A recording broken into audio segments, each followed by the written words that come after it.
Bonjour et bienvenue à cette troisième conférence sur la théorie de Samprini, le mapping sémiotique des marques. Alors Samprini parle d'un carré sémiotique, d'un mapping sémiotique qui est une matrice dans laquelle on va trouver des valeurs de consommation. Les marques sont des produits, représentent des produits et des services destinés à être consommés et donc auxquels on attribuera bien sûr des valeurs de consommation.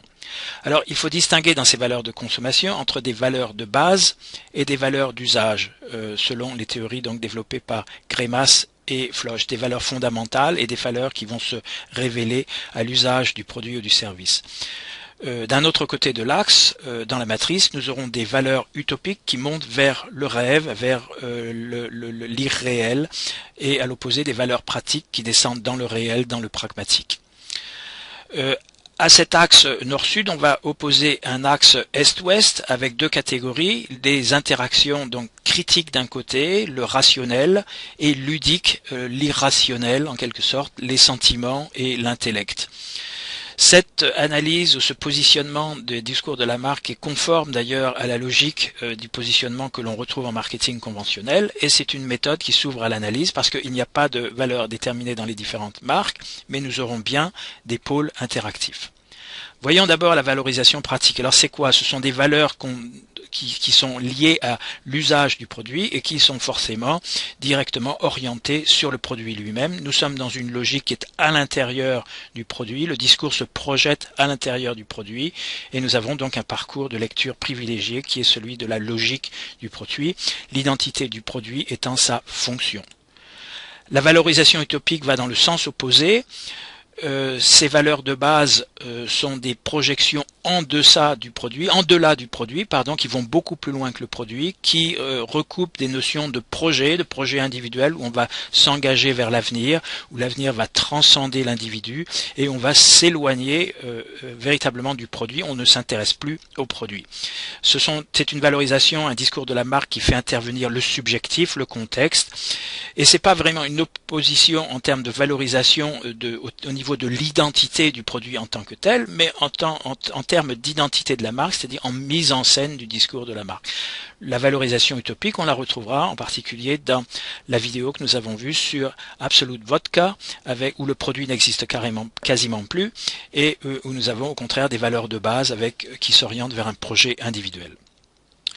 La valorisation critique qui se trouve à gauche du carré, qui se trouve donc à l'ouest du cadran, c'est une évaluation externe dans laquelle le consommateur va retrouver un discours dans lequel il faut attribuer du sens. On a besoin de donner du sens à la consommation.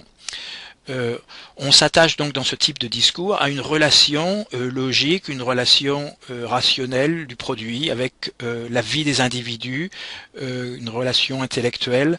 Nous sommes dans le rationnel, nous sommes dans l'analytique, c'est le consommateur politique, c'est le consommateur conscient de l'écologie, de l'environnement, etc. Dans la valorisation ludique étant le jeu, on s'oppose à la valorisation critique, on est dans le domaine des émotions, des sentiments, du plaisir, du jeu.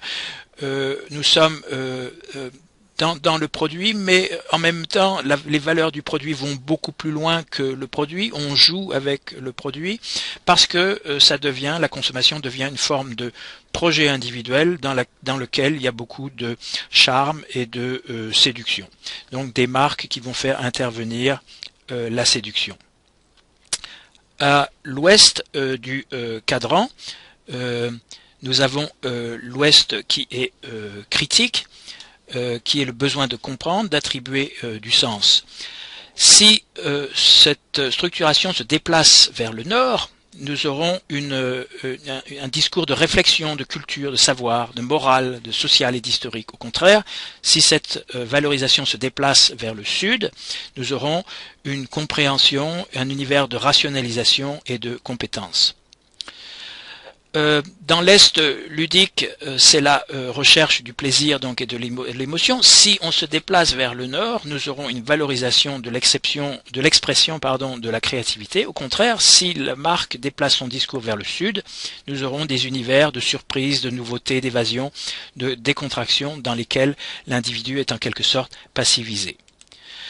Dans la structuration du Nord utopique, qui est un dépassement, une transcendance, on va vers ce qui devrait être, ce qui ne cessera jamais d'être. Si on se déplace vers l'Est, on obtient un discours dans lequel il y a des aspects visionnaires, dans lequel la marque représente une forme de mission, de nécessaire, de type collectif et social. Au contraire, si elle se déplace vers l'Ouest, nous aurons des tonalités plus individualistes, plus volontaristes, avec au centre du discours l'innovation et la recherche du bonheur. Dans la structuration du Sud pratique, qui est la partie la plus stable du cadran sémiotique, nous avons des dimensions qui sont immanentes, qui sont objectives, vous vous en souvenez. Si on se déplace vers l'Est, nous aurons une logique véritablement d'ingénieur, une logique techniciste, une logique pédagogique, une logique de l'information, des performances. Si on se déplace vers l'Ouest, il y aura apparition d'effets d'euphorisation, d'agrément, de psychologisation du produit et d'esthétisation. Donc, outre ces déplacements des valeurs à l'intérieur du cadran sémiotique, on peut avoir des convergences des valorisations. Les deux valorisations vont en quelque sorte un petit peu fusionner. Une fusion de l'utopique et du critique devient ce qu'on appelle une mission. On veut quelque chose, on doit faire quelque chose, on doit se dépasser, on doit remettre en discours le présent, et c'est une mission qui est très souvent sensible aux valeurs collectives, donc c'est un projet collectif. Si nous avons affaire à une convergence, une fusion de l'utopique et du ludique, nous avons un projet, mais un projet qui est non plus collectif, mais individuel, qui est volontariste. Nous sommes dans une logique de l'exploration, de l'évasion, de la quête, de la découverte, de la surprise, de l'émotion.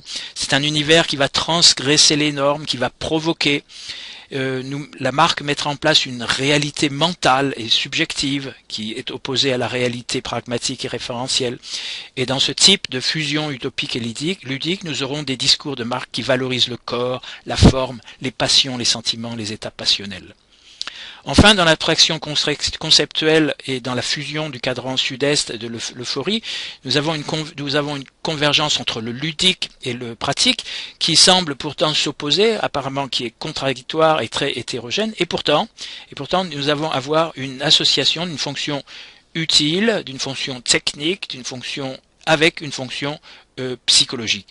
C'est des discours de marque qui sont rassurants, des discours de marque qui cocoon, des discours de marque qui positivent, et dans le sens négatif, les transgressions, l'excès et la provocation, il y a réintroduction d'une forme de contradiction.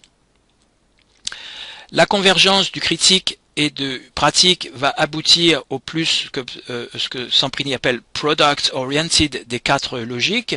C'est le basique, c'est le nécessaire, c'est l'avantageux, le rapport qualité-prix, un discours de la qualité qui est le résultat d'une procédure discursive et d'une stratégie sémiotique. Nous sommes dans une logique de l'information.